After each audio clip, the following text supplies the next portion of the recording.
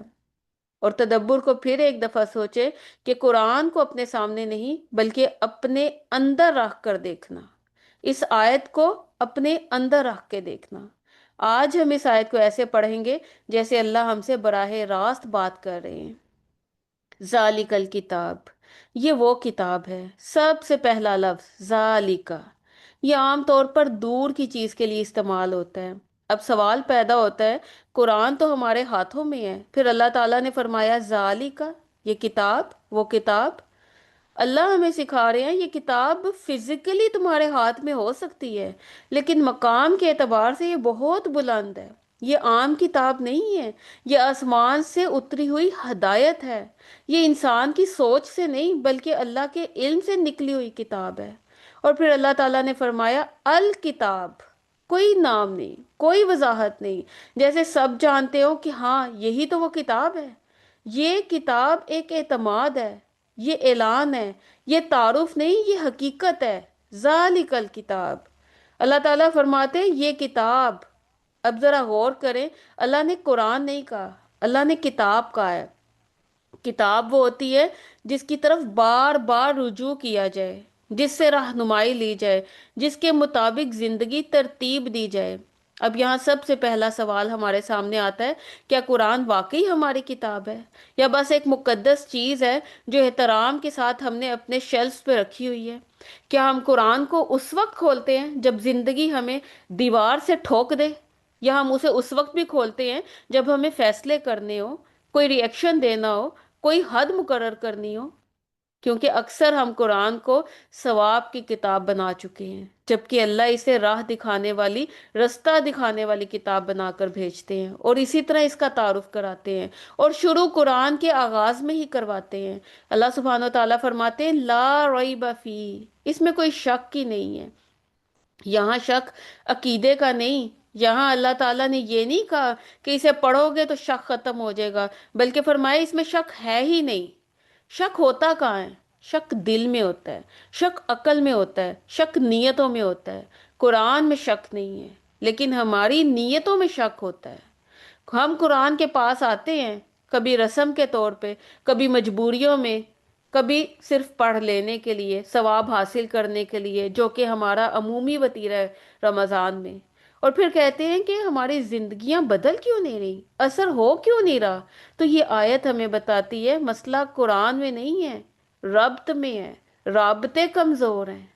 آج کے دور میں اگر اس کو ایسے اس مثال سے سمجھیں کہ جیسے یوٹیوب پر ویڈیوز دیکھتے ہیں، ہر بات میں ہم کہتے ہیں سورس کیا ہے، اتھینٹک ہے یا نہیں، لیکن قرآن کے بارے میں اللہ سبحانہ و تعالیٰ خود گارنٹی دے رہے ہیں لا ریب فی، اس میں کوئی شک ہے ہی نہیں۔ اب فیصلہ ہمارا ہے کہ ہم ٹرسٹ کس پر کر رہے ہیں۔ ہم کہتے ہیں قرآن سچا ہے، لیکن کیا واقعی ہم قرآن پر اعتماد کرتے ہیں؟ جب بات رزق کی ہوتی ہے تو ہم کہتے ہیں زمانہ بڑا خراب ہے، دو نمبری تو کرنی پڑتی ہے، رشوت لینی پڑتی ہے، پیٹ بھی تو پالنا ہے، ذمہ داریوں کا بوجھ بہت زیادہ ہے، جبکہ قرآن تو کچھ اور سکھاتا ہے۔ جب بات رشتوں کی تو ہم کہتے ہیں آج کے دور میں ایسے اصول نہیں چلتے، اس طرح سے اللہ تو قرآن میں کہتا ہے صلہ رحمی کرو، ہم کہتے ہیں ایسے معاملے نہیں ہوتے، اینٹ کا جواب پتھر سے دینا ہے یا پتھر کا جواب اینٹ سے دینا ہے، جبکہ قرآن ہمیں حدود سکھاتا ہے۔ اور یہ وہ شک ہے جو زبان پہ نہیں بلکہ عمل میں چھپا ہوتا ہے، لا ریب فی، اس میں کوئی شک ہے ہی نہیں، جبکہ ہمارے عملوں میں وہ شک شامل ہو جاتا ہے۔ یہاں پر ایک سوال ہے کہ یا تو قرآن کو مکمل مانا جائے، یا یہ تسلیم کر لیا جائے کہ ہم نے کچھ اور رہنما، کچھ اور لیڈرز بنا لیے۔ پھر آتا ہے آیت کا خوبصورت حصہ، آیت کا دل، ہدن، ہدا۔ یہ کتاب تو ہدایت ہے، یہ معلومات کے لیے نہیں، صرف علم کے لیے نہیں، صرف کہانیاں نہیں ہیں جیسے کہ لوگوں نے پہلے کہا کہ اساطیر الاولین، یہ تو پچھلے لوگوں کی قصے کہانیاں نہیں۔ اللہ سبحانہ و تعالیٰ اس کا تعارف کراتے ہیں ہدا، یہ ہدایت ہے۔ ہدایت کا مطلب ہے اگلا قدم کیا ہوگا، اس لمحے کیا درست کرنا ہے، اس پر مجھے ریئیکشن کیا دینا ہے، اور میرے ریئیکشن میں کیا اللہ راضی ہوگا۔ ہدایت ہمیں اس وقت سب سے زیادہ چاہیے جب شارٹ کٹس آسان لگے، جب کوئی ہمیں پرووک کرے، جب دل کہے بس یہی کر لو۔ قرآن وہاں آ کر کہتا ہے رکو، سوچو، یہ دیکھو تو صحیح کہ تمہارا یہ ریئیکشن، تمہارا یہ رستہ تمہیں کہاں لے کر جائے گا۔ یہ ہے ہدایت۔ قرآن نے اپنے آپ کو کہانی نہیں کہا، قانون نہیں کہا، صرف عبادت کی کتاب نہیں کہا، ہدایت کا ہے۔ ہدایت کا مطلب ہے راستہ دکھانا، سمجھ دینا، صحیح اور غلط میں فرق واضح کرنا۔ ایک سوال لکھے، کیا ہم قرآن کو صرف تلاوت کی کتاب سمجھتے ہیں یا فیصلہ سازی کی کتاب؟ جب رشتہ چوز کرنا ہو، بچوں کی تربیت ہو، جب غصہ آئے، جب دل ٹوٹے، جب دنیا کنفیوز کرے، کیا ہم قرآن سے پوچھتے ہیں اب کیا کروں؟ اگر نہیں تو ہم ہدایت کو صرف پڑھ رہے ہیں، لے نہیں رہے۔ اور اب آیت کا سب سے چونکا دینے والا حصہ آتا ہے، للمتقین۔ اب یہ ہدایت سب کے لیے ہے، مگر فائدہ کن کو ہوگا؟ متقیوں کو ہوگا، کیونکہ تقوی کا مطلب کامل ہونا نہیں ہے، کمپلیٹ ہونا نہیں ہے۔ تقوی کا مطلب ہے اللہ تعالیٰ کو نظر انداز نہ کرنا۔ متقی وہ نہیں ہے جو کبھی گرتا ہی نہیں ہے، متقی وہ ہے جو گر کر بھی اللہ کی طرف پلٹ آتا ہے، جو سنبھل جاتا ہے۔ قرآن ہدایت دیتا ہے، مگر کس کو؟ اس دل کو جو یہ کہنے کے لیے تیار ہو کہ یا اللہ میں اپنی عقل پر نہیں، تیری بات پر چلنا چاہتی ہوں۔ اور یہ آیت ہمیں یہ بھی بتا رہی ہے کہ ہدایت آٹومیٹکلی نہیں ملتی، ہدایت کے لیے دل کو جھکانا پڑتا ہے، انا کو پیچھے کرنا پڑتا ہے، اور اللہ کو مرکز بنانا پڑتا ہے۔ آج اگر ہمیں یہ لگتا ہے نا کہ قرآن سمجھ میں نہیں آ رہا یا اثر نہیں کر رہا، تو سوال قرآن کا نہیں، سوال ہماری تیاری کا ہے۔ اور یہ آیت ہمیں آئینہ دکھاتی ہے، کیا میں واقعی ہدایت چاہتی ہوں؟ کیا میں چاہتی ہوں کہ اللہ میری مرضی پر ہاں کہہ دے؟ اور یہی اس آیت کا تدبر ہے کہ قرآن ہدایت ہے، مگر صرف ان کے لیے جو ہدایت کے مطابق جینے پر تیار ہوں۔ یہ آیت ہمیں یہ سکھا کر جاتی ہے کہ قرآن صرف پڑھنے کی کتاب نہیں ہے، قرآن زندگی بدلنے کی کتاب ہے۔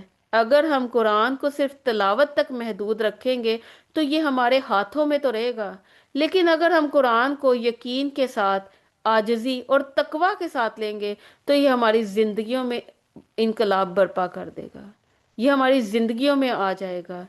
اور عملی زندگی میں اگر اس کو جوڑیں تو اپنے آپ سے خود ایک فیصلہ کریں، سوال کریں، میں قرآن کو اپنی زندگی کے کس حصے میں داخل ہونے دوں گی؟ اپنے غصے میں، اپنے فیصلوں میں، اپنے صبر میں، اپنے ریلیشن شپ میں، اپنے بچوں کی تربیت میں، کیونکہ قرآن مکمل ہدایت ہے، کمی ہمارے دل کی تیاری میں ہے۔ اور یہ آیت ہمیں 3 سوال دے کر چھوڑتی ہے۔ پہلا، کیا میں قرآن کو واقعی الکتاب مانتی ہوں یا بس ایک اچھی کتاب؟ کیا میں دل میں یہ یقین رکھتی ہوں کہ اس میں واقعی کوئی شک نہیں ہے؟ اور کیا میں متقی بننے کی کوشش کر رہی ہوں یا صرف معلومات جمع کر رہی ہوں؟ دیکھا جائے تو ایک چھوٹی سی آیت پر آج ہم نے تدبر کیا، لیکن اصل کام تو اب شروع ہوتا ہے۔ قرآن ہمیں بدلنے کے لیے آیا ہے، ہم قرآن کو بدلنے کے لیے نہیں۔ اسی لیے اس پورے ہفتے کا عملی ٹاسک آپ کے لیے، دن میں ایک بار کوئی ایک چھوٹا سا فیصلہ کرتے وقت دل میں کہیں، میں یہ قرآن کی ہدایت کے مطابق کر رہی ہوں یا نہیں۔ جب قرآن کو کھولیں، نیت کریں، یا اللہ میں متقی بن کر پڑھنا چاہتی ہوں، اور پھر اپنی ایک ہیبٹ بنائیں، یعنی جو آپ کی ہیبٹس بن چکی ہیں اور قرآن کے خلاف جا رہی ہیں، ان میں سے کسی ایک کو چن لیجئے اور اس ہفتے صرف اس ایک پر کام کریں۔ اب اس دعا کے ساتھ اس کلاس کا اختتام کرتے ہیں کہ یا اللہ تو نے ہمیں اپنی کتاب دی، ہمیں ان لوگوں میں شامل نہ کرنا جو صرف پڑھتے تو رہتے ہیں لیکن بدلتے نہیں۔ یا اللہ ہمارے دلوں کو متقی بنا دے، تاکہ واقعی قرآن ہمیں ہدایت دے اور ہمارے فیصلوں کا معیار اس قرآن کو بنا دے، قرآن کو ہمارے گھروں کا نور بنا دے اور ہماری زندگیوں کا رہنما بنا دے۔ یا رب العالمین، ہمیں اس کتاب پر مکمل یقین اور اس پر مکمل عمل کی توفیق عطا فرما۔ آمین یا رب العالمین۔ جزاک اللہ خیرن کثیرا، سبحانک اللہم و بحمدک، نشہد ان لا الہ الا انت، نستغفرک نستغفرک نستغفرک و نتوب الیک۔ السلام علیکم ورحمۃ اللہ وبرکاتہ۔